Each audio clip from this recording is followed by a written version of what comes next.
Okay Vishnu, ഇപ്പോൾ നമ്മുടെ portfolio പ്രോഗ്രാമിൽ ഇപ്പം എത്ര നാളായി ജോയിൻ ചെയ്തിട്ട്? ഞാനിപ്പോൾ 1 month ആയി ജോയിൻ ചെയ്തിട്ട്. 1 month ആയി. അപ്പോൾ അതിന് മുന്നേ എന്തായിരുന്നു ചെയ്തുകൊണ്ടിരുന്നത്?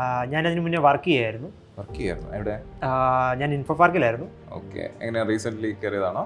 അല്ല, എനിക്കൊരു 6+ years എനിക്ക് എക്സ്പീരിയൻസ് ഉണ്ട്.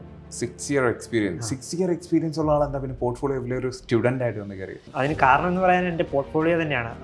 പോർട്ട്ഫോളിയോ വളരെ വീക്കായിരുന്നു. എനിക്ക് പുതിയ ജോലിക്ക് ആപ്ലിക്കാൻ കൊടുക്കാൻ സാധിക്കുന്നില്ലായിരുന്നു. അതുകൊണ്ട് തന്നെ പലയിടത്തു നിന്ന് റിജക്റ്റ് ആയി. സോ അതിലൊന്ന് വർക്കൗട്ട് ചെയ്യാൻ വേണ്ടിയാണ് ഞാൻ ഇവിടെ ജോയിൻ ചെയ്തത്. പോർട്ട്ഫോളിയോ ഹബ് എന്ന് കേട്ട സമയത്ത് പെട്ടെന്ന് തോന്നിയ കാര്യം എന്താണ്? എന്ന് വെച്ചാൽ ഇതിൽ ജോയിൻ ചെയ്യാം, ഇത് എനിക്ക് പറ്റുകയാണെന്ന് തോന്നാനുള്ള റീസൺ എന്താണ്? പോർട്ട്ഫോളിയോ ഹബിനെ പറ്റി കേട്ടപ്പം ഇതൊരു പുതിയ യൂണിക് ആയിട്ടുള്ള ഒരു സംഭവമാണ്. അപ്പം നമുക്ക് ഇങ്ങനെ ഒരു രീതി, ഞാൻ നേരത്തെ പറഞ്ഞ പോലെ തന്നെ ഇങ്ങനെ ഒരു രീതി ഇത് ആദ്യമായിട്ടാണ്. അപ്പം പോർട്ട്ഫോളിയോ ക്രിയേറ്റ് ചെയ്യാനും അല്ലെ അത് ഡെവലപ്പ് ചെയ്യാനും അല്ലെ അതിന് അത് കുറച്ചുകൂടെ നല്ല രീതിയിൽ ആക്കിയെടുക്കാനും എന്നുള്ളൊരു കോൺസെപ്റ്റ് ആദ്യമായിട്ടാണ് കേൾക്കുന്നത്.